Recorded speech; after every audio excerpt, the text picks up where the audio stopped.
The number of women held in local U.S. jails has skyrocketed over the last 4 decades, jumping 14 times what it was in the 1970s.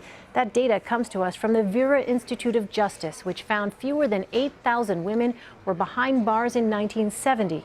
In 2014, that number was nearly 110,000. The nonprofit also found trauma, sexual violence, and mental health issues were all closely related to why more women are behind bars.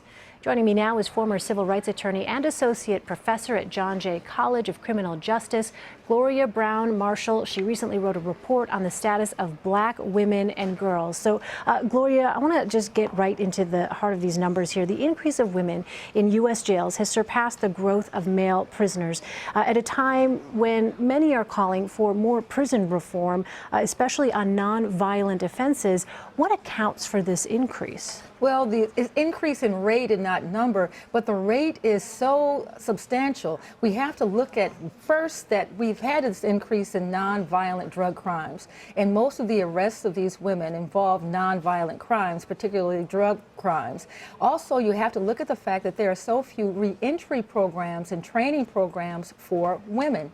So these reentry programs for men, because of the smaller number of women, are not there, or not the type that are inclined to be the ones women would choose. Something else that was interesting, the number of women behind bars in bigger cities has decreased, but that's not something some people might necessarily expect. What accounts for that? Well, you have the smaller towns where you have smaller town mores. You have police who are looking at arresting people because of behavior, attitude. They see a woman doing drugs, and where it could have been something she would have been penalized for, given a fine or something, she's arrested to send a strong message that in these small towns we want women to behave a certain way.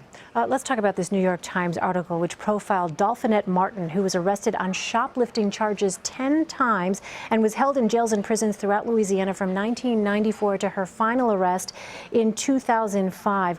What does that say, Gloria, about the cycle of the system here? I mean, that for some people, hearing that would sound like an extraordinary number of times to be in and out for shoplifting. Shoplifting, but think about what are the items being stolen? Would it be baby food? Would it be clothes for her children? Would it be food for anyone to eat? Notebooks for school when it starts? We're talking about a cycle of poverty in single-parent households where this mother, if unemployed, has to feed her children. And there's only going to be a certain amount of public assistance for her to rely upon. And therefore, shoplifting is something that you see a number of these women participating in. And on that point, nearly 80% of the women in jails are mothers. Oftentimes, these women are the sole caregiver. What kind of alternatives do you think, Gloria, need to be made available to try and reduce that? Well, no money bail. Bail has been a crippling effect, or having a crippling effect on people who cannot put up $500 in order to avoid being incarcerated. So now not only do they lose whatever job they have, but they lose the income stream into the family. And it could be as minimal as $500, $100. But if you don't have the money, that means that you're going to be incarcerated until trial. Also, we have a system that's bogged down. We don't have enough attorneys who are there for legal aid to represent people. And we don't have enough reentry programs once a person has come back. And women are stigmatized more by a criminal offense than men are. So all of these things then result in women being incarcerated more often, and then kind of basically having their lives fall down from there. And what about mental health issues and drug addiction, Gloria? How does that factor in? Well, also think about the special needs that women have, emotional needs, where they need mental health, and they have mental health concerns, but they need mental health assistance, and there's very little for them to rely upon inside or even outside. So all of these things mean that women carry a higher burden. It's more than they can bear, and our system is not prepared for it. All right, Gloria Browne Marshall, thank you so much. Appreciate it.